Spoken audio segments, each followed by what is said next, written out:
Full Day de capacitaciones de Somos Perú y Central Mediática, hoy en el distrito de Pueblo Libre. Muchas gracias a Pueblo Libre por recibirnos el día de hoy en esta maratónica sesión académica donde estamos compartiendo con distintos ponentes. Desde muy temprano, 9 de la mañana, Miguel Newman inició estas ponencias con el tema del liderazgo en las organizaciones políticas. Ese fue el tema de formación política que siempre tenemos. Luego estuvimos con el doctor, a ver quién me ayuda, a ver quién se acuerda, Miguel Newman, de allí estuvo, Kluber Aliaga, con el de la inseguridad social, ciudadana y la relación con los gobiernos locales. Luego estuvo Marco Tulio Gutiérrez y la reactivación económica, que también tiene que ver con los gobiernos locales.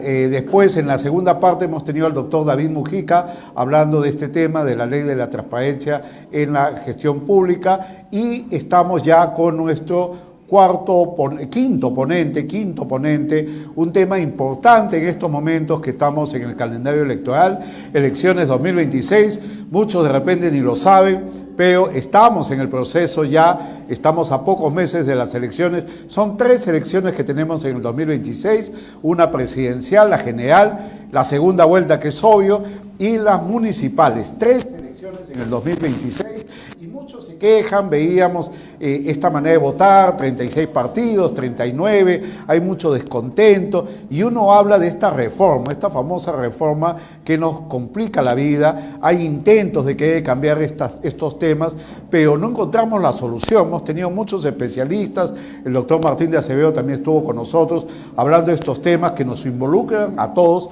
para no pasar lo que estamos pasando en estos momentos. En esta nueva elección también lo novedoso es la bicameralidad, volvemos a las 2 cámaras de senadores y diputados. Así que hay mucho que investigar, que capacitarnos. Este es una obligación de los entes del Estado, el Jurado Nacional de Elecciones, la OMPE tienen ese trabajo, pero nosotros también en Central Mediática y en el Partido Democrático Somos Perú, que queremos plantear este tema y buscar soluciones, que es lo que buscamos en este evento académico, netamente académico. Por eso que contamos con destacados profesionales que el día de hoy han llegado a darnos este conocimiento. Vamos con nuestro quinto ponente y la presentación de Central Mediática. Adelante, por favor. Central Mediática, Capacitación y Comunicaciones presenta nuestro quinto ponente. Hoy en el Full Day presentamos al doctor Luis Palma Castillo, abogado y catedrático. Reforma electoral con el fortalecimiento de los partidos políticos.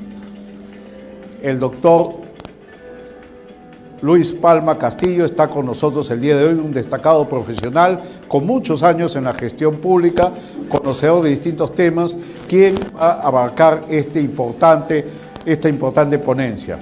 En este curso se aprenderá los fundamentos de la reforma electoral, como las herramientas claves para mejorar la representación democrática. Asimismo, se comprenderá cómo el fortalecimiento de los partidos políticos contribuye a consolidar la gobernabilidad. Algo muy importante, algo que se ha tocado en los últimos años, también la gobernabilidad. De igual manera, se va a analizar los retos que enfrenta el sistema político peruano frente a la fragmentación partidaria que existe actualmente y va a existir en el 2026 también. El doctor Luis Palma Castillo, nuestro quinto ponente en el Full Day de capacitaciones del partido Somos Perú y Central Mediática. Ahí tenemos el contexto de esta capacitación, donde se busca responder a esta crisis de representatividad y legitimidad política. Hemos analizado, hay muchos alcaldes, gobernadores que han ganado la elección con 20%, 15%. La pregunta es si ese porcentaje es legitimidad. Todo eso lo vamos a plantear en este tema importante, que es la reforma electoral con el fortalecimiento de los partidos políticos. Los objetivos: se pretende abrir un espacio de análisis crítico sobre cómo estas reformas pueden contribuir a una mayor gobernabilidad, legitimidad, como le decía, del sistema, y sobre todo la confianza ciudadana en nuestras instituciones.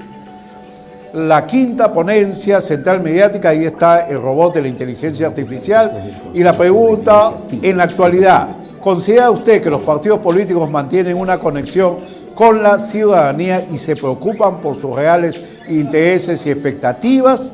Esa es la pregunta que muchos ya la tienen en su cabecita. Bueno, vamos a dar inicio a nuestra quinta ponencia. Gracias al Partido Democrático Somos Perú y a Central Mediática, presentamos y damos un fuerte aplauso al abogado catedrático Luis Palma Castillo, quien queda con ustedes. Doctor, muy buenas tardes. El público con usted.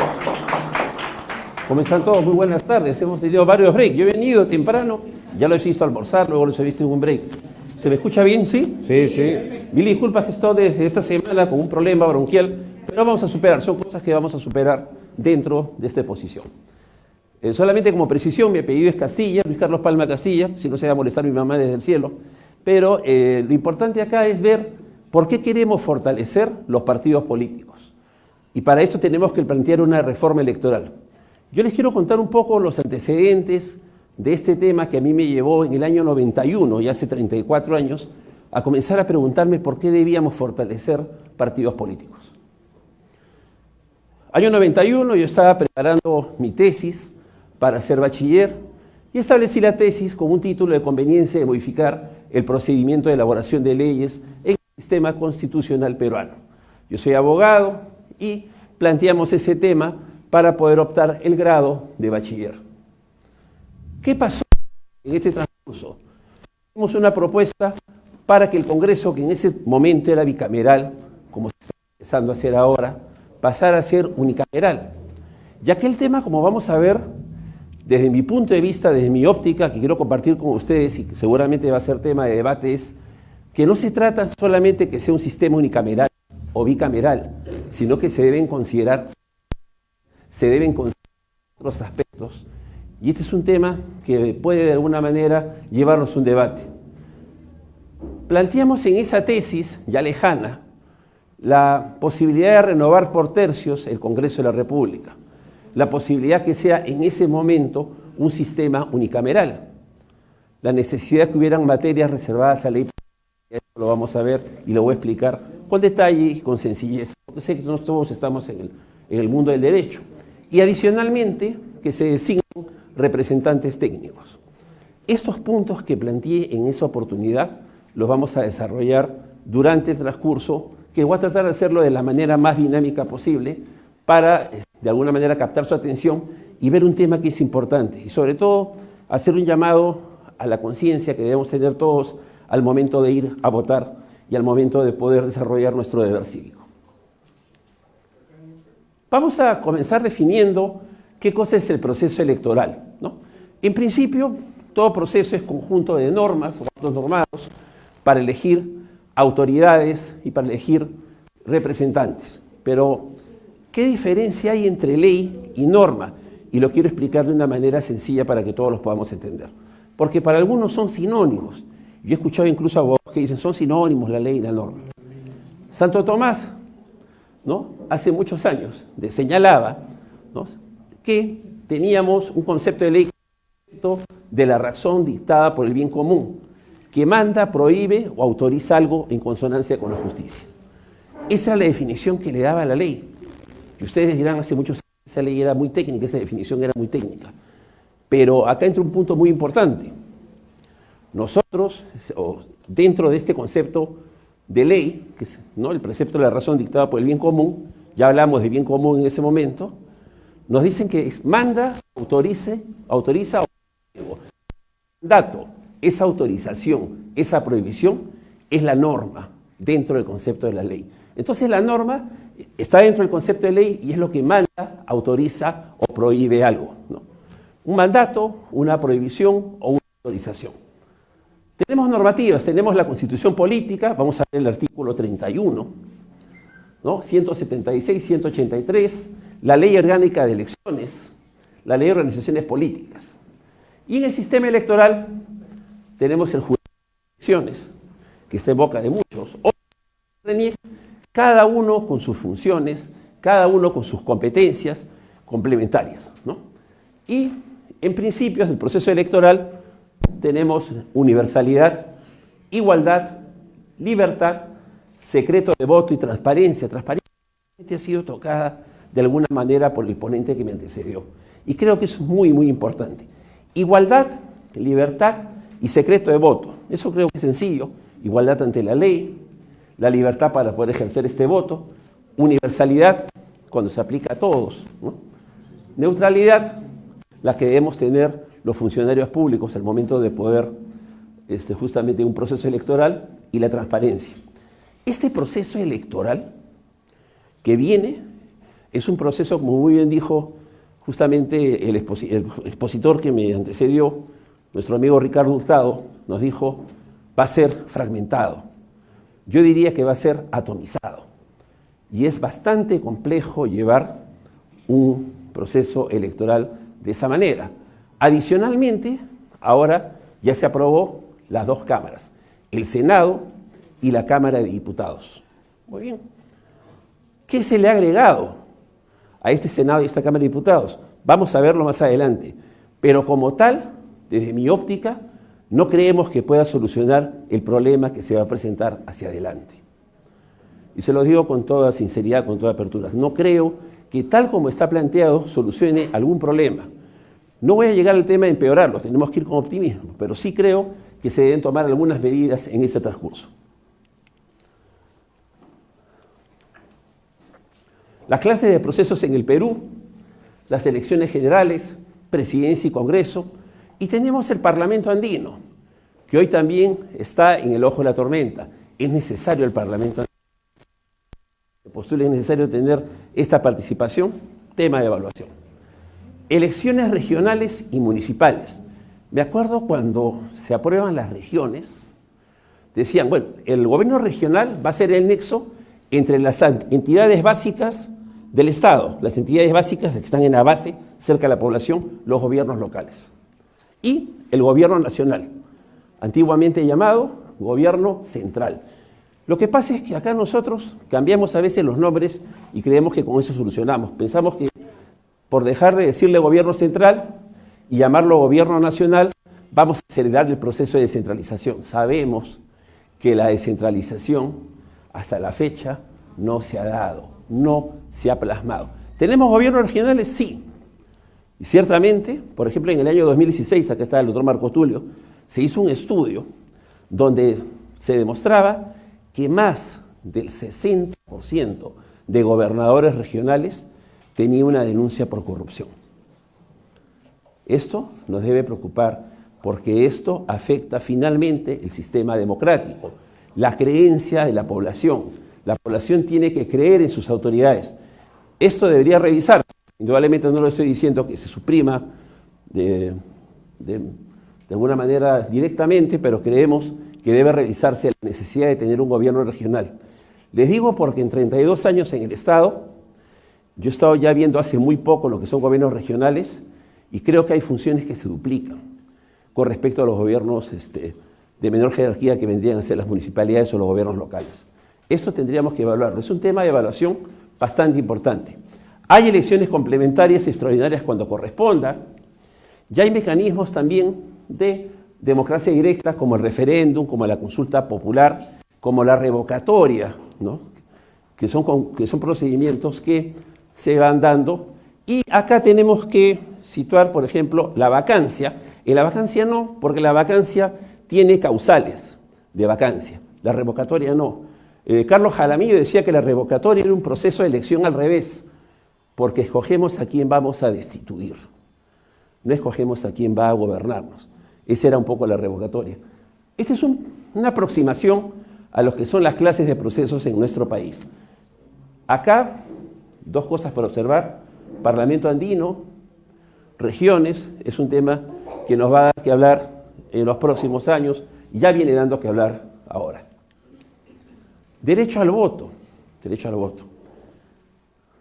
¿Quiénes tienen derecho al voto en nuestro país? ¿Cómo podemos acceder al voto? Teniendo la capacidad del ejercicio civil, o sea, es decir, haber cumplido 18 años, ¿no es cierto? No tener alguna causal de interdicción o alguna causal que nos impida poder ejercer nuestra capacidad de poder sufragar. Es todo lo que hay en este momento para el tema del derecho al voto. Esto está en el tercer párrafo, pero en el cuarto párrafo nos dicen que el voto, ¿no? El voto tiene que ser personal, ¿no es cierto? Establecen la obligatoriedad, dicen adicionalmente que es libre, ¿no? Pero hay un punto importante acá. Nos hablan de una obligación al voto, una obligación que es relativa. ¿Por qué? Porque yo pago una multa que no es cuantiosa y la pago para que no afecte mi documento nacional de identidad y poder hacer mis trámites correspondientes. Y básicamente es una obligación relativa porque si quiero voto o si no, no. Pero si no voto, indudablemente me dicen no estás cumpliendo tu deber cívico. ¿El voto es importante? Sí. Pero tenemos que saber cómo llegar a la población, tenemos que saber cómo llegar al ciudadano. Por eso hablamos de la obligatoriedad del voto. El voto es obligatorio porque es personal, ¿no es cierto? Porque de alguna manera se tiene que ir viendo temas como incluso la libertad de poderlo ejecutar. Pero esta obligatoriedad del voto, como les digo, es bastante relativa. Yo propongo, la primera propuesta que planteo este día, que el voto sea facultativo. Y ustedes miran, sí, pero el voto facultativo va a originar que gran parte de la población no quiera votar, no vaya a votar. Les cito la Constitución italiana. Ahí no nos hablan de la obligación de votar, nos hablan de tu derecho, tu deber cívico a hacerlo. Cuando yo establezco un voto facultativo, señores, es una propuesta. Le digo a la población, ya no solamente salgo en televisión y les digo, yo soy y quiero que voten por mí, por tal tema, porque propongo una cosa, porque propongo otra. Ahí le tengo que decir dos cosas. Primero, estas son mis propuestas. Y segundo, a través de estas propuestas vamos a ayudar al país, por lo que te exhorto a que vayas a votar. Esto cambia totalmente las reglas de juego. Es un análisis claro que no va a ser para estas elecciones, pero es un tema que sí necesariamente debemos irlo pensando. Primera propuesta entonces, para fortalecer un partido político, el voto facultativo. Y me dirán, sí pues, pero ¿podemos fortalecer un partido político estableciendo un voto facultativo? Sí, y vamos a revisar por qué dentro de unos momentos. Ese respaldo a este proyecto de enmienda constitucional, porque tendría que reformarse, está en la Constitución italiana, donde establecen ya como un deber cívico ir a votar, ¿no? Ir a votar ya viene a ser un deber cívico. Y eso creo que es muy importante para fortalecer un partido político. Sigamos avanzando. En esta reforma electoral para el fortalecimiento de los partidos políticos, vamos a lograr un camino a una democracia más sólida y representativa. Prestemos atención a este punto. Si yo fortalezco los partidos políticos, fortalezco la democracia, que es lo mejor que podemos tener para vivir. La democracia jamás la debemos perder. Yo les voy a contar una anécdota del mes de diciembre del 2022. Yo estaba como consultor en una universidad estatal, bastante importante del país, y teníamos que ver un proceso disciplinario. Yo me había preparado una semana porque ante mí tenía el consejo universitario. Tenía que sustentar una sanción a un servidor que realmente había cometido hechos bastante irregulares. Muy bien.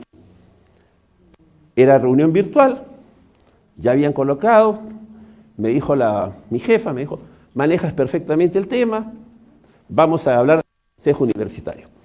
En ese interín, 7 de diciembre del 2022, entra una persona y me dice, acaban de cerrar el Congreso. Señores, se me olvidó mi ponencia. Entré en un estado de angustia. ¿Qué? Acaban de cerrar el Congreso. Es más, están dando toque de queda. Yo me quedé helado. Y en ese momento comenzamos la exposición. Yo estaba así, saco mis hojas y le digo a mi jefa, han cerrado el Congreso. Ay, qué pena, me dice, ya comienza la exposición. No, pero ¿entiende lo que ha pasado? Le digo, comienza la exposición y comienzo a leer. Felizmente en el transcurso comenzaron a surgir preguntas y pude llevar adelante la sustentación de esta imposición de la sanción. Pero salgo de ahí, llamo, comienzo a ver el tema y le digo a mi jefa, ¿ha escuchado lo que le he dicho? Algo que han cerrado el Congreso, sí. Oye, ¿pero qué pasó? ¿Tú habías preparado? Me he bloqueado. No, ¿pero por qué te has bloqueado? Estamos afectando la democracia, se está cerrando el Congreso. ¿Le parece correcto? No, pero tranquilo, me dice, no, seguramente es un... Oiga, yo estoy mirando en redes sociales que efectivamente esto es así. Entonces, al ciudadano, muchas veces cuando usted le dice va a haber un golpe a la democracia, ya han habido varios en este país, no le afecta. Dice, bueno, pues afectar la democracia, tenemos un dictador ahora, y ya tenemos tenido un dictador antes, y había un dictador muchos años atrás, ¿no?, que decía hechos y no palabras, y listo. Pero si usted le habla a un ciudadano, oye, vamos a cerrar el Congreso, y esto va a afectar a la democracia, el ciudadano probablemente diga, ¿y eso a mí en qué me molesta o en qué me perjudica? Ese es un tema que tenemos que cambiar. Ese es un chip que tenemos que modificar. La democracia tiene que ser cada día más sólida, cada día más representativa. ¿Y qué es representativa? Que el ciudadano se puede identificar con su candidato y ya con la persona que está. Y trabaja y pone un empeño y ve, oye, hice una buena elección, él me representa. Yo no digo que todos en el Congreso en este momento, y eso quiero por favor, tema político. Es una exposición que lo he sacado del tema político, por eso agradezco a Centroamérica esta invitación y el orgullo de estar con ustedes. Pero acá se trata de consolidar la democracia. ¿Cómo consolidamos la democracia? Fortaleciendo los partidos políticos en el Perú. En el momento que nosotros fortalecemos los partidos políticos en este país, vamos a fortalecer la democracia. La democracia es la mejor manera de poder vivir. Es justamente la forma de podernos desarrollar como país. Nunca perdamos esa perspectiva. Algunos me dirán no, porque la democracia ha traído todo lo que está pasando. Pero es un tema de hacer reformas. Y este es un momento importante para poderlas hacer después de las elecciones. ¿Qué es la reforma electoral? Esto es un conjunto de cambios de las normas que en este momento rigen el proceso electoral y que nosotros consideramos que se deben realizar. Es necesaria porque vamos a tener representatividad, un Congreso con representatividad, sea bicameral o sea unicameral. Yo, dentro de un momento, voy a decir por qué creo que debe ser unicameral el Congreso. ¿Por qué creo que hay en este momento un problema muy serio con haber escogido un sistema bicameral y no darle las herramientas para que éste se desarrolle? Yo voy a seguir y les voy a decir por qué dentro de muy poco. Objetivos principales de la reforma: fortalecer los partidos políticos.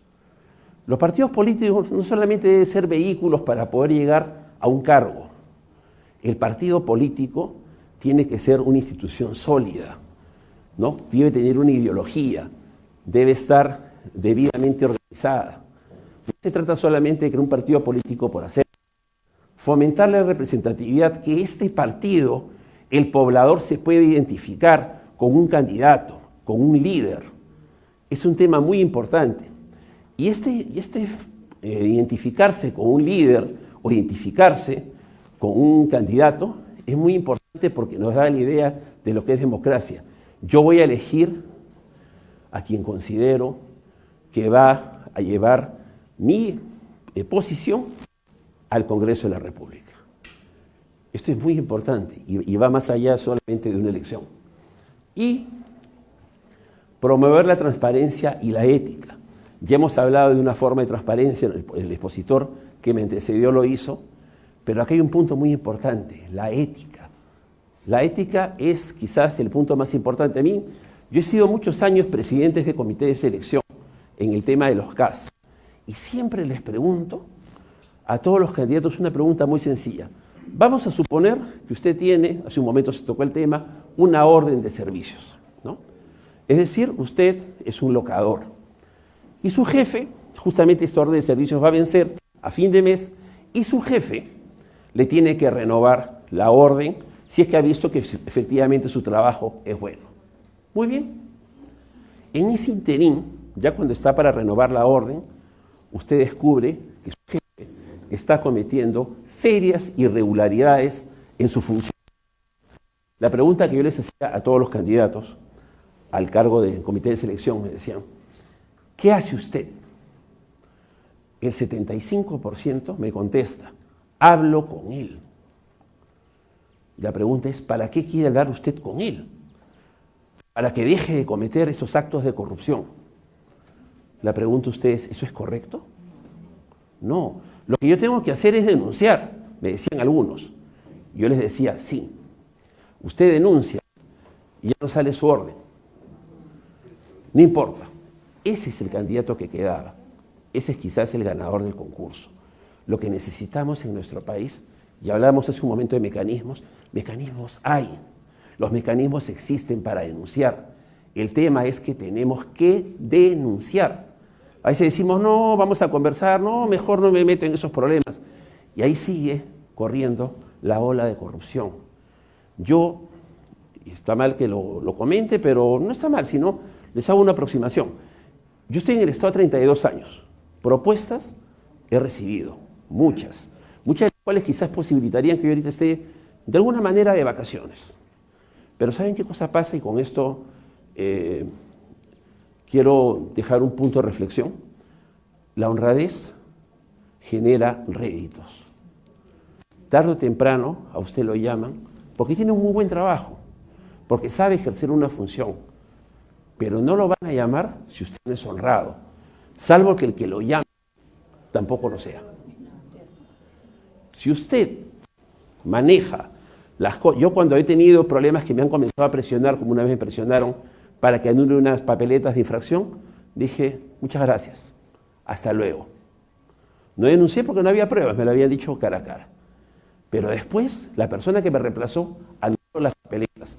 Como el jefe del órgano de control institucional ya tenía conocimiento de este hecho, le abrieron proceso al servidor y lo destituyeron y lo inhabilitaron por 5 años.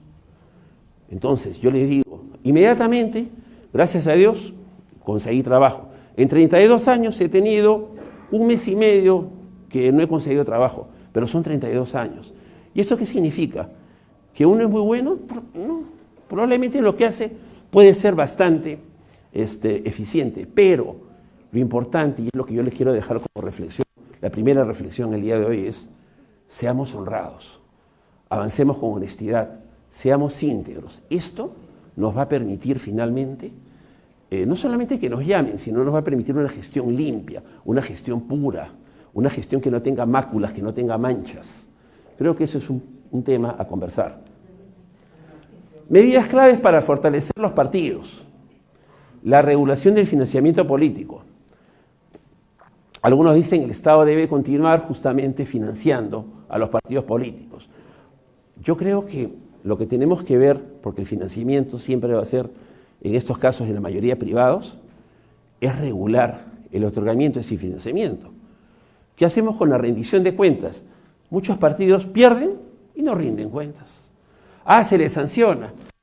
Pero después, bueno, volverse a reciclar y nuevamente postulan. Tenemos que rendir cuentas, tenemos que ser como partidos correctos. ¿Y esto? La regulación del sistema político entre público y privado, yo me puedo orientar al privado, pero tengo que controlarlo, tengo que establecer barreras. ¿Saben por qué? Porque hay mucho dinero ilícito que entra a estos financiamientos. Y esto no se los estoy contando recién, eso lo saben ustedes. Muy bien, todos en el país sabemos que hay dinero ilícito que incluso se lava así. Entonces tenemos que establecer barreras y tenemos que establecer una forma con las cuales podamos controlar este financiamiento privado. Democracia interna obligatoria. Todos los partidos, todas las agrupaciones políticas deben elegir a sus líderes, a sus candidatos de manera justa. Sabemos que muchos partidos, no estoy hablando de uno en específico, por favor, no se da este sistema. No se escogen a veces al dedo, no hay votaciones. Si nosotros tenemos una democracia interna obligatoria, nosotros vamos a poder tener un partido político con los candidatos y con los líderes más idóneos. Porque las personas que votan por ellos son personas que se dan cuenta que tienen una característica principal. Y eso es un tema que tenemos que concientizarnos. Dentro de un partido, dentro de una agrupación política, cualquiera que sea ella, debe haber siempre una democracia interna obligatoria. Mucha justicia para poder elegir a los candidatos. Yo he planteado aquí lo que son barreras electorales, ¿no? Aumentar el porcentaje mínimo de votos o escaños que un partido necesita para mantener su registro legal. ¿Por qué? El otro día estaban enseñando un modelo de cédula. Tiene 60 centímetros la cédula. Ustedes se imaginan que hay gente que se demora mucho en la cámara secreta. ¿no? En la Cámara de Votación. ¿Ustedes se imaginan este formato, esta cédula, cuánto nos va, lo que va a pasar? Y va a decir, yo soy el candidato 45 de la tercera fila, tú buscas, ahí estoy, pones al costado 45. Mucha gente no lo va a hacer. Es más, hay gente que decide su voto en el momento que entra a la Cámara Secreta. En el momento que entra a la Cámara Secreta. Esta atomización de partidos, estos partidos pequeños, se debe reducir. Porque no representan, por eso es que yo le digo, si un partido es pequeño y tiene un porcentaje ínfimo de votos, más allá de que ya no pase la valla electoral, estamos hablando del 5% y del 6% de las agrupaciones, no van a tener una base de apoyo sólida y no van a promover la consolidación del sistema político. Y esto va a afectar indirectamente, primero, a la democracia, pero directamente al partido político. Y este es un tema que tenemos que evitar. ¿Por qué? Porque mucha gente dice, este partido no me representa, este congreso no me representa, este candidato no me representa. En peligro está la democracia. Es un tema que yo siempre digo que debemos respetar. ¿Bien? Cuotas y paridad también, mantener o fortalecer las leyes de paridad de género y cuotas para jóvenes con la finalidad de asegurar una mayor diversidad en los cargos de elección popular. Hemos ya propuesto el voto facultativo. Es una propuesta personal, ¿no? El voto facultativo. Pero vamos a entrar a la primera gran pregunta en esta propuesta. ¿Unicameralidad o bicameralidad? Yo, respuesta definida, que es unicameralidad. Antiguamente en la bicameralidad, que estuvo hasta el año 93, teníamos el Senado con la comisión revisora, era una cámara revisora. Era una cámara revisora que de alguna manera controlaba lo que hacía la Cámara de Diputados y se demoraba el proceso de producción de leyes. Por eso se pensó en la Cámara Única. Una Cámara Única inicialmente de 120 representantes que después subió a 130. Hoy se ha establecido el sistema bicameral. El sistema bicameral per se, o sea, por sí mismo, no nos va a solucionar el problema. Porque desde los requisitos para ser senador y desde los requisitos para ser diputado, comienzan unos grandes problemas. Entonces, vamos a establecer y vamos a analizar cuáles son los requisitos para ser senador. Para ser senador, debe haber cumplido 45 años, pero año de nacimiento, y tener habilitado el derecho de sufragio. ¿Algo más? No, nada más. Pero cuidado, para senador. O tiene 45 años, o ha sido congresista o diputado. Si usted ha sido congresista y tiene 32, puede postular al Senado. ¿Ya? Esto viola un principio flagrantemente. Igualdad ante la ley. ¿Por qué hay una preferencia? Tengo que tener 45 años para ser senador. Sí, pero eso no se aplica si tú has sido congresista o has sido diputado. Diputado hacia adelante, por supuesto congresista en la actualidad. Si tú has sido congresista o diputado, no necesitas cumplir el requisito para ser senador. Yo cuando leí la propuesta dije, estoy leyendo mal, me he equivocado. No me había equivocado. Se viola el principio de igualdad ante la ley. Para ser diputado, los mismos que para ser actual congresista, 25 años, peruano de nacimiento, expedito su derecho de sufragio. Acá hay un tema que nosotros tenemos que revisar. En Francia, en la Constitución de 1958, vigente aún, hay materias reservadas a ley parlamentaria.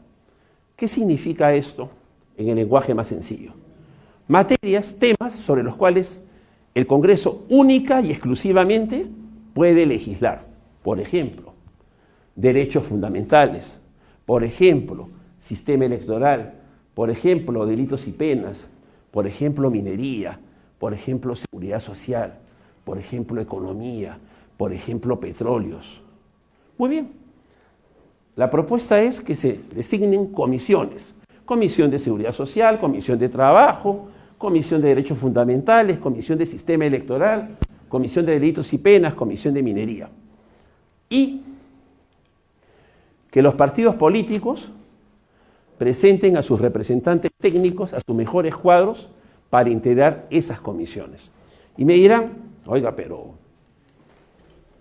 esto va contra la Constitución.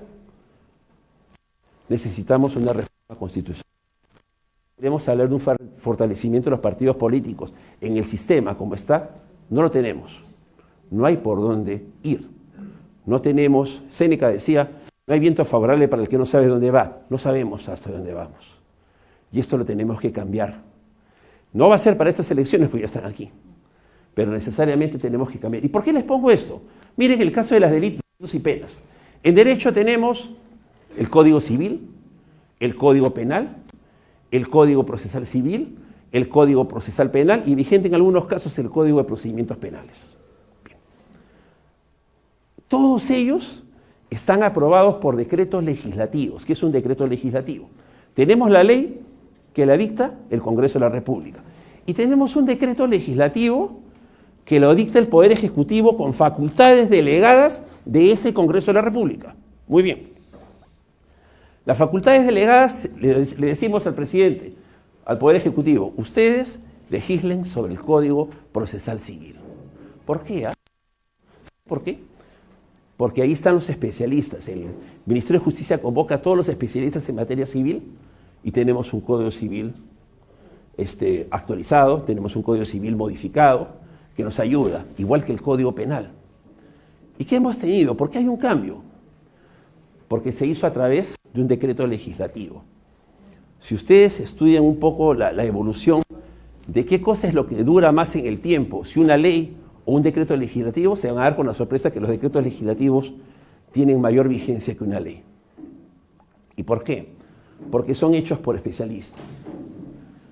Los partidos deberían, instituciones políticas, presentar a sus mejores cuadros. Para presupuesto, la Comisión de Presupuesto, yo tengo a estas personas. Ahora con esto les digo lo siguiente, una precisión. Yo aquí no estoy diciendo que todos los que postulen tienen que ser profesionales. No. Yo les digo, pueden ser profesionales, pueden ser técnicos, o algo que quizás es más importante, tener experiencia. Y les comento algo. Yo tuve un gran amigo, ya falleció, extinto él, que era especialista en presupuesto. Es un especialista en presupuesto que yo no he vuelto a ver. Una persona que manejaba muy bien el presupuesto, que manejaba un tema presupuestario, y estuvo más o menos en 12 ministerios. Un día me dan el encargo de una dirección general y me dicen, la de acá abajo es presupuesto. Y yo inmediatamente lo convoco y le digo, solamente para poder cubrir este cargo quiero saber si tú eres abogado, un cargo de confianza, administrador, economista, contador, ingeniero industrial. ¿Qué profesión tienes? Nunca te pregunté. Me dijo, querido doctor, mi universidad es la universidad de la vida. Yo nunca he ingresado a una universidad. Pero como usted sabe, conozco. Yo decía, ¿y cómo pongo eso en la resolución? ¿Cómo ingresar? No podía solo ingresar. Pero era una persona que manejaba perfectamente el presupuesto público. Con esto, ¿qué les estoy diciendo? No les estoy diciendo solamente profesionales. No les estoy diciendo solamente que postulen de una carrera técnica, sino también que tengan experiencia. Cuando ustedes postulan un trabajo, ustedes le dicen, ¿usted qué es? Abogado. Bienvenido, adelante, mucho gusto, pase por favor. ¿Ya aprobó? ¿Le dicen así? No. ¿Qué cosas les dicen? ¿Cuál es su experiencia? Cuéntenos qué trabajos ha tenido. Ya, ¿qué haría en este caso? Y le comienzan a explicar. No basta que esté en el título. ¿Qué cosas le piden? Experiencia. Y si yo ingreso, ya hago una mala gestión sea en una institución pública o sea en una empresa privada, lo que voy a afectar, ¿qué cosa es? La institución pública y la empresa privada. Pónganse a pensar, si yo hago una mala gestión en el Congreso de la República, afecta un país. Ahora me podrán decir, sí, pero para eso están los asesores, que en teoría, muchas veces así es, conocen más que uno. Pero yo soy el que toma la decisión finalmente. y me oriento solamente por lo que me dice mi asesor. Y si mi asesor se equivoca o tiene un interés subalterno, efectivamente, ¿qué hacemos? ¿Qué hacemos en ese caso? Los representantes técnicos tienen que estar dentro de un partido y tener una especialización, por lo menos, o una experiencia en este tema. Hoy corremos el riesgo que se establezca una comisión de presupuesto y tengamos, con todo respeto, a un cómico, tengamos a una vedette, tengamos a un locutor de noticias y a una modelo encabezando la comisión de presupuesto y la cuenta general de la República, ¿no? Cosas que ya más o menos han pasado. Entonces, si nosotros queremos fortalecer los partidos políticos, ¿esa es una forma idónea de hacerlo? ¿Es una forma adecuada de hacerlo? Yo lo llamo a la reflexión. Pensemos un momento en el tema. Pero si los partidos políticos presentan a sus mejores cuadros, ya les he dicho, no solamente título, no solamente un cartón de carrera técnica, sino también experiencia.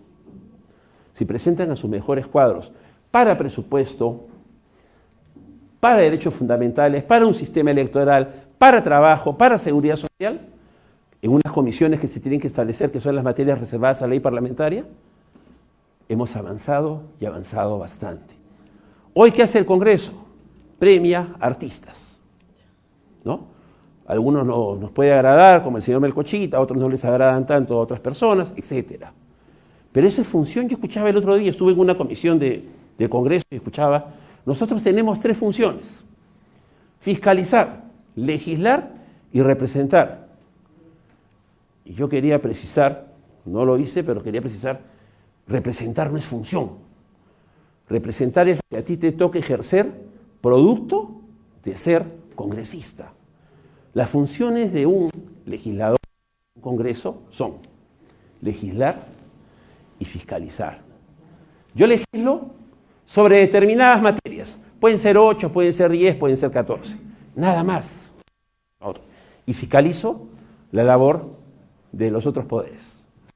Hoy tenemos, observado el Ministerio Público, observado el Poder Judicial, observado el Poder Ejecutivo, tenemos una serie de observaciones a todos los entes, al Jurado Nacional de Elecciones, ahora lo vamos a ver.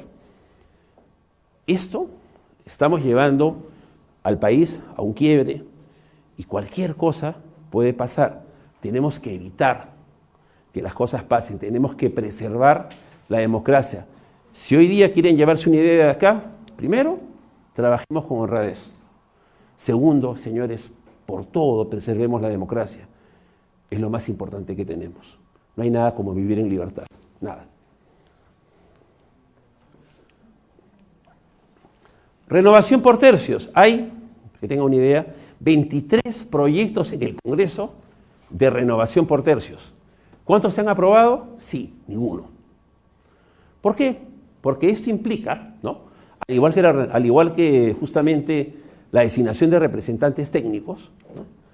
Implica que se modifique algo que finalmente a mí como congresista me puede perjudicar. Y regreso para graficarles este tema. Creo que estamos... No, está avanzado. Ya, a ver. Cuando yo fui, porque yo soy un convencido de mis ideas, yo fui con mi tesis al Congreso de la República. A hablar con 2 senadores y a hablar con 2 diputados, que era quien en ese momento no vale la pena mencionarlos, ya 3 están extintos. De alguna manera representaban un respeto, yo los respetaba mucho. Fui a hablar con ellos y todos me dijeron casi lo mismo. La propuesta es muy buena. Tendría que reformar, pero a mí le va a convenir por mantener el status quo. Y un senador, el mayor, me dijo, tu idea es buena, pero tienes que entender que las cosas a veces no son como deben ser, sino como son. Y como son, es como estamos hoy. Les estoy hablando del año... Sí, está bien, disculpe. Del año 91, sino que me están creo, viendo con el tiempo, ¿no? Mil disculpas con el tiempo. Estamos hablando del año 91, 34 años atrás, ¿y qué ha cambiado? Efectivamente, nada. Este es un tema que tenemos que revisarlo y tenemos que ver. Muy bien, la renovación por tercios Acá se renueva un tercio, yo les pediría del unicameral, yo les plantearía el unicameral, solamente con 120 personas que integren, por ejemplo, 10 comisiones o 20 comisiones, 6 personas cada uno. Listo. ¿Y qué cosa es lo que tenemos que plantear aquí? Que así como ustedes convocan a los 2 años y medio, se convoca unas elecciones, ¿no es cierto? Convocamos unas elecciones, ¿y qué cosa es lo que hacemos? Simplemente le decimos, usted ratifica, ¿a qué congresista no ratifica? Y ahí usted dice, él traicionó mi confianza, no hizo lo que justamente prometió, no ha cumplido con eso, y yo puedo revocarlo. Y puede acceder al cesitario, porque indudablemente convocar a nuevas elecciones es bastante oneroso, La renovación por tercios tiene más o menos 22 proyectos presentados y tiene 22 archivamientos. Hay uno que está todavía vigente. Para algunos no es conveniente la renovación por tercios, pero tenemos que pensar en la credibilidad de los poderes del Estado. Tenemos siempre que pensar en eso. Otras consideraciones, que son las que siempre manifiesto: valores éticos, el interés público sobre todo, el bien común. Acá estaba el doctor Marco Tulio, que a veces nos acompañábamos en la clase, en las cátedras de Derecho Administrativo, y en la cátedra de Derecho Administrativo te decían, la finalidad del Estado, hace 20 años, la finalidad del derecho administrativo, prestar los servicios públicos locales. Desde hace 15 años, ¿cuál es la finalidad del derecho administrativo? El bienestar general. ¿Sí se me escucha, perdón? ¿Hay alguna? Sí, disculpe. El bienestar general. Ese ha cambiado totalmente. Antes solamente se debe prestar los servicios públicos locales. Hoy es el bienestar general, el bien común. El interés público sobre cualquier interés particular. Nunca nos olvidemos de eso. Integridad. Sí, pues, el íntegro es transparente. El íntegro también es honrado. El íntegro es honesto, ¿no? La diferencia entre honestidad y honradez, ¿no? No necesariamente el honesto siempre es honrado. Yo puedo decir, soy un delincuente. Ejemplo, por favor, soy un delincuente. Soy honesto, pues. Soy honesto. ¿Pero soy honrado? No, pues no. Entonces, ese es un punto muy importante. Debemos ser íntegros. La integridad, señores, la integridad da réditos. Siempre recordemos eso. La integridad es un gran valor. Siempre honradez, integridad, interés público, como valores iniciales. Señores, cuando ustedes rechazan algo malo, la vida, en mi caso es Dios, pero la vida les va a dar un vuelto, y ese vuelto es positivo. Al final vamos a poder conseguir otro trabajo, no nos vamos a quedar solos, porque están viendo que nuestra actuación justamente es íntegra. Y eso parece que es muy difícil a veces para algunos en nuestro país. Otros valores éticos, transparencia. Hemos hablado justamente hace un momento, el expositor que me antecedió, sobre la transparencia. Legalidad. No podemos ir en contra de lo que establece la ley y el reglamento. Es el principio de legalidad. Imparcialidad. Tenemos que ser imparciales, justamente. Ya a veces no lo somos. En términos generales estoy hablando. A veces nos hablan de concursos dirigidos, de temas dirigidos para poder ocupar un cargo, ya sea en el Congreso, ya sea en el Estado. Tenemos que velar porque la imparcialidad se cumpla. Que también es motivo de descarte en entrevistas de trabajo. La cooperación. ¿Qué cosa es la cooperación? El trabajo en equipo. Lo más sencillo que nos preguntan es, ¿te gusta trabajar en equipo? Y hay gente hasta ahora que le dice, no, yo trabajo solo y trabajo bien. Oye, pero esto es una sinergia. Todos vamos a tener una lluvia de ideas. No. Yo soy así y soy bueno. Ya, perfecto. Fuera, eliminado. Listo. Chao. Se va. En este momento necesitamos trabajo en equipo, señores. Y nuestro país necesita trabajo en equipo. No solamente la institución. Nuestro país necesita trabajo en equipo. Y sí, efectivamente. ¿Y cuáles son los efectos éticos? ¿El valor ético tendrá algún efecto? Por supuesto. Tiene muchos. Mejora la calidad de los servicios. ¿Por qué? Porque indudablemente al poder actuar con rectitud, el servicio va a ser un servicio correcto. Crea un entorno laboral ético. Yo he tenido suerte que mis jefes, las personas que en algún momento me han dado la confianza, han sido personas íntegras. Y cuando he encontrado alguno que no era íntegro, he preferido retirarme.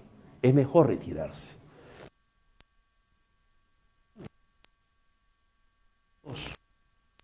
Y uno de ellos ha ido, el otro está en proceso judicial todavía. ¿Por qué? Porque tenemos que ver que el entorno laboral ético es un efecto de valores y garantizar la confianza ciudadana. Si yo garantizo la confianza ciudadana, voy a fortalecer los partidos políticos. La gente va a comenzar a creer ya no solamente en los candidatos, sino en el congresista que asume un cargo, ¿no? Llámese ahora, si quieren, diputado, llámese ahora senador. Pero en la persona que asume un cargo, la gente va a confiar, y usted votó por él. Y si no, revóquelo. Para eso está el planteamiento de la renovación por tercios. Antes de entrar a una parte ya de desarrollo y de conclusiones, quiero hablar del rol de la OMPE y el Jurado Nacional. La OMPE organiza los comicios, gestiona el financiamiento de los partidos supervisando sus gastos y fuentes de ingresos. Supervisa. Y hemos descubierto muchas cosas en esta supervisión. Muchas cosas. Creo que la OMPE está cumpliendo su papel al convocar las elecciones. Pero el Jurado Nacional de Elecciones, por ejemplo, le ha faltado más supervisión. Creo, eso sí, para ver si estamos inscritos en un partido político. Y yo todo contento digo, voy a poner mi DNI, y de repente me dicen, partido fulano de tal. Mi esposa, yo y uno de mis hijos. Y yo, ¿y eso qué pasó? Ah, pero tienes que pagar, ¿eh? Y ahora ya no pago. Tenías que pagar 56 soles. Ya. ¿Pero quién? Y me entro a ver, pues, qué partido político es. A lo mejor conozco a alguien y me ha dicho algo, yo no he escuchado, y soy medio sordo, y he dicho, sí quiero estar. Pero ¿quién ha hecho mi firma? ¿Quién ha hecho mi firma? Un amigo me dice, ¿a ti te pasa cada cosa? A ver, dame tu número de DNI. También estaba en otro partido. Entonces le digo, sí, nos pasa cada cosa. Nos pasa cada cosa. Ellos se encargan del registro de los partidos políticos. Y estos partidos políticos que han falsificado firmas, ¿ustedes creen que deben seguir en competencia? No, automáticamente. Automáticamente tienen que ser desechados. Ese es el tema. Es el órgano supremo que vela por la legalidad y la justicia en los procesos electorales. Ha estado en observaciones por los 2 últimos procesos electorales. Hay algunas sombras que deben evaluarse. Se encarga del registro de los partidos políticos y de resolver las controversias que surgen durante las elecciones. ¿Podemos mejorar esta fiscalización a estos partidos que están utilizando nuestras firmas? Revisen, esto todavía está vigente. Revísenlo porque a lo mejor no saben, pero están en un partido político ustedes inscritos. ¿Hay desafíos? Sí, el primero, la resistencia. Los desafíos para poder aplicar la designación de representantes técnicos, los desafíos para una revocatoria por tercios, de alguna manera el desafío para poder establecer una reforma unicameral, unas materias reservadas a la ley parlamentaria, un voto facultativo, sí va a haber resistencia. Muchos actores pueden oponerse a una reforma que cambie las reglas de juego. Pero lo que no saben es que nos estamos disparando a los pies. Porque en algún momento esto va a generar un problema mayor. Y en cuanto a su implementación, las nuevas leyes deben ser aplicadas de manera efectiva y sin sesgos. Yo no puedo decir, muy bien, o tienes 45 años, pero si eres congresista te libero pues de eso. Entonces, ¿cuántos tienes? 28. Allá, tiene 28 o 30, suficiente. Como ha sido congresista, sí puede ser senador. Eso no es correcto. Ya les dije que eso afecta un principio. Y ese principio, ¿se acuerdan cuál era? Igualdad. Muy bien, claro. Pero estas cosas son las que nos deben preocupar y llamar a la reflexión. Vamos a unas conclusiones. ¿Qué proponemos? Proponemos un sistema, la vuelta a un sistema unicameral. Pero no solamente eso, porque hemos visto que desde el año 92, ya 93 en su aplicación, el sistema unicameral solo no ha sido una solución. Necesitamos que este sistema unicameral además tenga materias reservadas a la ley parlamentaria. Adicionalmente, que los partidos presenten a sus mejores cuadros. Ya hemos dicho, no solamente profesionales, ya hemos dicho, no solamente técnicos, sino que tengan experiencia. como nos piden a nosotros para poder postular a un trabajo. La renovación por tercios, importante. Esto va a contribuir, sobre todo la designación de técnicos, va a contribuir a que los partidos políticos se fortalezcan. El día que los partidos políticos se fortalezcan, vamos a tener una democracia verdaderamente representativa. Quiero citar a Aristóteles. Aristóteles, esto es una suma de varios temas que él tocaba, dice, la vida política está fundamentalmente ligada al desarrollo ético de los individuos. Palma lo ha dicho Aristóteles muchos años atrás. Y prioriza la consecución del bien común, el Estado, el bien común. Y recién hace 15 años nosotros tenemos ya como una materia de derecho administrativo, como la finalidad del derecho administrativo, el bienestar general. Aristóteles hablaba de que la misión de la política es lograr la vida buena, o la felicidad, la eudaimonia, ¿no?, de los ciudadanos. ¿Pero a través de qué? De la virtud, es decir, de ser íntegro, de ser honrado, de ser honesto, y el bien común. Yo quiero dejarles reflexiones, una reflexión hoy día, que es lo que he estado tratando de alguna manera de ratificarles en el transcurso de la exposición. Trabajar en el Estado es un privilegio. Ejercer un cargo público es un privilegio. Como tal, debe ser considerado. Y este cargo público debe desarrollarse con mucha honradez. Este cargo público tiene que desarrollarse con rectitud.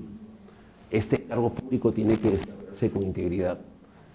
Y tenemos que crear los mecanismos para que la democracia sea resguardada, para que los partidos políticos salgan fortalecidos, para que el pueblo, para que la población, para que el ciudadano crea nuevamente en sus autoridades. Hacia eso tenemos que ir. Esa es la reflexión que le quería dejar el día de hoy y les agradezco realmente su participación. Muchísimas gracias. Fuerte el aplauso para nuestro quinto ponente. Importantes conclusiones, doctor. Espero que entremos a una reflexión de lo que usted nos ha comentado. Lo que se viene es difícil, no es nada fácil, pero siempre hay una esperanza de que estas cosas puedan cambiar. Vamos a, de repente, alguna pregunta, alguna apreciación del público, sino para pasar al tema virtual. Ahí el caballero, por favor, Renzo. Ahí, por favor, desde pie, su nombre, señor, y la pregunta. Para el tema de la renovación por tercios, usted mencionó que ya pasó más de 20 años. Según su experiencia, no va a suceder. ¿Qué podemos hacer? ¿Cuál sería la alternativa? Porque los proyectos no se van a dar. Gracias. La renovación por tercios implica la ratificación, ¿no es cierto?, si quieren, de 2/3 del número de los congresistas y la destitución, previa evaluación, de algún, el tercio de esta población de congresistas. No se va a dar y no sería tan pesimista porque, si bien es cierto, se ha venido archivando la idea que tenían algunos, y por eso no se daba, es que la solución era el sistema bicameral. Lo que va a generar el sistema bicameral es que las leyes que necesitamos expidan demoren aún mucho más. Primer punto. Y este punto es importante porque la renovación con tercios sí puede funcionar, sea un sistema unicameral o bicameral. Tenemos los ciudadanos que quizás convocar para que esta renovación por tercios se dé. No queremos, por ejemplo, que se regrese al sistema unicameral, correcto. Lo han decidido los congresistas. Vamos a ir al sistema bicameral. ¿Esa va a ser la solución? No va a ser la solución. Entonces tenemos que, ojalá que el tiempo no nos dé la razón, pero tenemos que ir viendo cómo podemos actuar en ese caso. Sí. Acá hay una pregunta, acá también hay dos preguntas. El caballero, la señora después, para este lado, Renzo. ¿Tu pregunta? Muy buenas noches. Muchas gracias a usted. En el tema electoral lo quiero vincular justamente porque estamos en un distrito con el tema de la participación social, participación ciudadana digital. Existen varios espacios En salud ya existe el Comité Distrital de Salud. Pero hay órganos que están, digamos, como el tema de discapacidad, del tema de la mujer y la violencia, el tema de la infancia y su protección, etcétera, que solo tienen órganos nacionales. ¿En qué medida es posible, disculpe que me salga un poquito del tema, pero está vinculada a la democracia, representación, etcétera, las modificaciones o adecuaciones que deba tener la ley orgánica de municipalidades para que esta participación ciudadana, representación también se pueda dar? Muchas gracias. Gracias por la pregunta. Qué importante, la 27.932, la ley orgánica de municipalidades. Lo que sucede es que de alguna manera sí está legislado. Lo que pasa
las políticas públicas, en su término más estricto, es lo que el Estado decide hacer o no hacer. Es todo, esa es la verdadera definición de la política pública. Entonces tenemos que cambiar un poco ese chip y seguir avanzando hacia el desarrollo. Muchas gracias. Algo muy breve, y disculpe la ignorancia, ¿no? Quiero que me ilustren esto. Porque en un inicio estuvimos con la figura de la unicameralidad mediante referéndum, donde el pueblo decidió que era solo una cámara. ¿Qué pasó y por qué ahora hemos ido a la bicameralidad y el pueblo y la ciudadanía quedó en nada? O sea, ¿qué pasó ahí? Ya. A ver, Congreso Constituyente Democrático.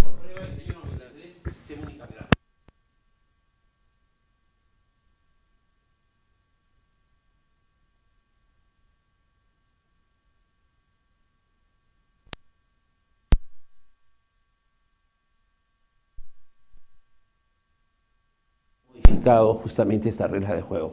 Pero como estamos viendo, no se trata si son dos cámaras, la Cámara de Senadores, o el Senado, que se le llama ahora, se le va a llamar ahora, ya no Cámara de Senadores, antes se le llamaba hasta Cámara Revisora, y la Cámara de Diputados, ¿no? Vamos a tener 60 en senadores, creo que son 130 en diputados, ¿no? Y inclusive, como en la época, como en el año 90, yo puedo postular a la presidencia, pero también puedo postular al Senado, o puedo postular a la Cámara de Diputados. Y si no salgo presidente, a lo mejor sí soy electo senador o diputado, ¿no? Este es un tema importante. No se trata solamente de la bicameralidad, sino se trata de darle las herramientas para que la democracia se pueda desarrollar. A veces no tenemos en cuenta este tema y creo que es un punto que tenemos que considerar. Muchísimas gracias por la pregunta. De la manera virtual, Yasmín Balaver, ¿hay alguna pregunta de la comunidad virtual? Ricardo, tenemos una pregunta de Rosa Cabrera desde Trujillo, La Libertad. Nos dice, ¿cómo pueden garantizar que los partidos promuevan la formación política de sus militantes y no solo la búsqueda de cargos? No solamente La búsqueda de cargos. Ya. Con esto, con la capacitación constante. Nosotros tenemos que, en todos los partidos, yo como les digo, no tengo ninguna militancia política con alguna agrupación política, pero justamente es importante los esfuerzos que hacen las agrupaciones políticas para capacitar. Esto es algo que siempre debe continuar, que siempre deben tener en cuenta. ¿Por qué?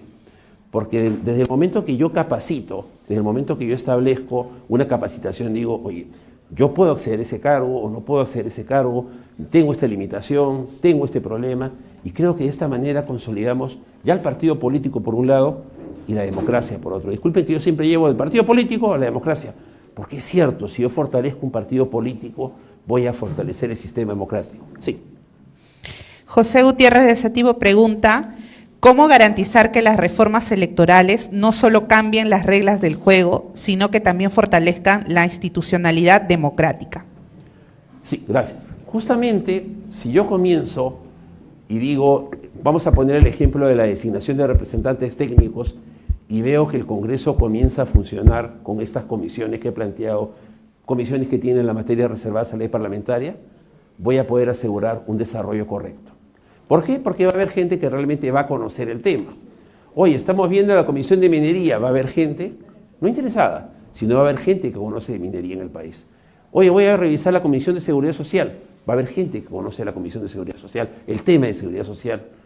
Entonces, la forma de garantizar es aplicar la reforma electoral, como usted muy bien ha señalado, pero adicionalmente va a haber que aplicando estas medidas, que no son las únicas, que pueden ser otras o pueden ser complementarias, se va a lograr un verdadero espacio para que la democracia y el partido político se fortalezcan.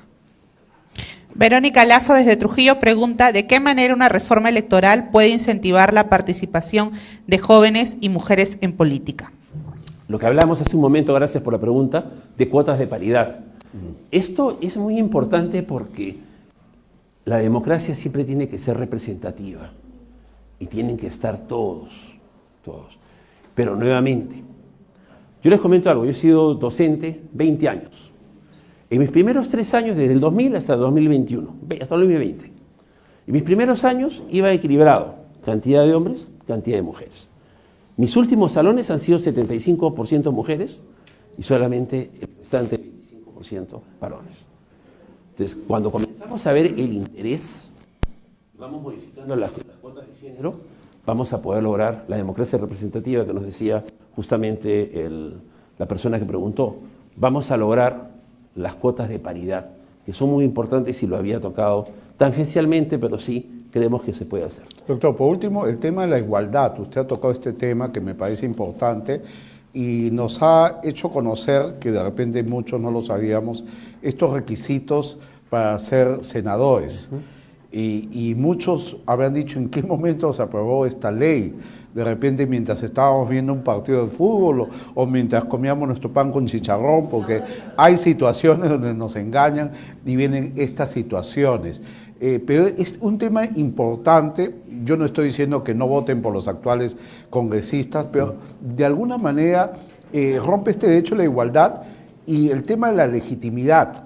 Estos congresistas, si salen elegidos, pues lastimosamente nuestro pueblo también es ignorante en estos temas y a veces se deja llevar por el populismo.